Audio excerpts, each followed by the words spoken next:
क्या इंसान की परेशानी सिर्फ दिमाग की बीमारी है या रूह भी उसमें शामिल है? क्या कभी आपने वाकई संजीदगी से सोचा है कि इंसान की परेशानी, बेसुकूनी, एंजाइटी और डिप्रेशन, क्या ये सब सिर्फ दिमाग की बीमारियां हैं? या फिर बाज़ औक़ात मसला दिमाग में नहीं बल्कि रूह में होता है? आज का इंसान चाहे आम हो या पढ़ा लिखा, अक्सर एक बहुत बड़ी गलती कर रहा है। वो इफरात और तफरीत का शिकार है। कुछ लोग कहते हैं सब कुछ दिमाग है, रूह का कोई मसला ही नहीं। और कुछ लोग कहते हैं ये सब रूहानी है, दिमागी इलाज की कोई ज़रूरत नहीं। और यही सोच इंसान को असल इलाज से दूर ले जाती है। हकीकत यह है कि बाज़ परेशानियां दिमाग से ताल्लुक़ रखती हैं, बाज़ परेशानियां रूह से, और बाज़ औक़ात दोनों से एक साथ। लेकिन मसला यह है कि हम तशख़ीस किए बग़ैर इलाज शुरू कर देते हैं। नतीजा ये निकलता है कि दवाइयाँ खा खा कर थक जाते हैं, इबादत, रूहानी अमल सब कुछ कर लेते हैं, लेकिन सुकून फिर भी नहीं मिलता, क्योंकि मेहनत गलत जगह हो रही होती है। ये बात सिर्फ मज़हब नहीं कहता, मेडिकल साइंस भी इसकी तायद करती है। जदीद नफ्सियात के बड़े माहिर डॉक्टर कार्ल यूंग कहते हैं कि मैंने अपने अक्सर मरीजों में देखा, उनका मसला जिस्मानी या दिमागी नहीं था, बल्कि जिंदगी के मानी और रूहानी खला का था। यानी जब इंसान के अंदर मानी खत्म हो जाए, रूह खाली हो जाए, तो जहन भी बोझ उठाना छोड़ देता है। इसी तरह मशहूर न्यूरोलॉजिस्ट और साइकोटेरिस्ट डॉक्टर विक्टर फ्रैंकल कहते हैं कि जब इंसान को अपनी जिंदगी का मकसद और मानी नजर नहीं आता, तो वो टेंशन, बेचैनी और डिप्रेशन का शिकार हो जाता है।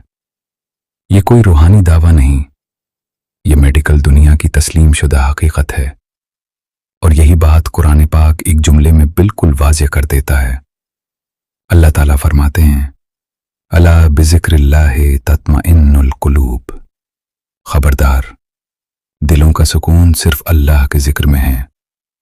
यानी जब दिल अपने खालिक से जुड़ता है, तो वो बोझ जो दवाई भी नहीं हटा पाती, खुद ब खुद हल्का होने लगता है।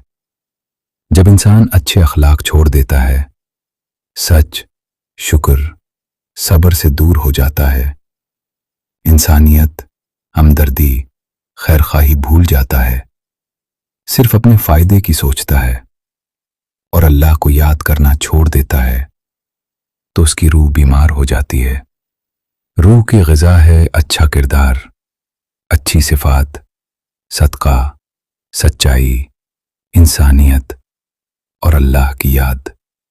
और जब यह ग़िज़ा बंद हो जाए, तो रूह रंजीदा, बेचैन और डिस्टर्ब हो जाती है। रूह का इलाज कोई गोली नहीं, कोई इंजेक्शन नहीं, कोई मेडिकल नुस्खा नहीं, बल्कि इंसान का खुद को बेहतर बनाना है। अब एक मिसाल समझें। फर्ज करें किसी इंसान के सर में शदीद दर्द है। वो सर का इलाज करवाता है, दवाइयां लेता है, कुछ वक्त के लिए आराम आ जाता है, लेकिन दर्द बार बार लौट आता है। बाद में पता चलता है कि असल मसला पेट में था, जो आसाब के जरिए सर में दर्द पैदा कर रहा था। अब अगर वो शख्स सारी जिंदगी सर का इलाज करवाता रहे, तो क्या वो मुकम्मल ठीक हो जाएगा? नहीं, क्योंकि बीमारी पेट में है और इलाज सर पर हो रहा है। बिल्कुल यही मामला इंसान की ज़हनी परेशानियों के साथ है। जब हम ये तय ही नहीं करते कि मसला दिमाग का है या रूह का, तो हम पूरी जिंदगी गलत जगह इलाज करते रहते हैं और फिर कहते हैं मैंने सब कुछ कर लिया मगर मैं ठीक नहीं हुआ। हालांकि मसला आपकी कोशिश में नहीं बल्कि आपकी तशख़ीस में होता है। लेकिन असल सवाल अभी बाकी है, हमें कैसे पता चले कि मसला दिमाग का है या रूह का? मेडिकल साइंस कहाँ तक इलाज करती है और कहाँ आकर खुद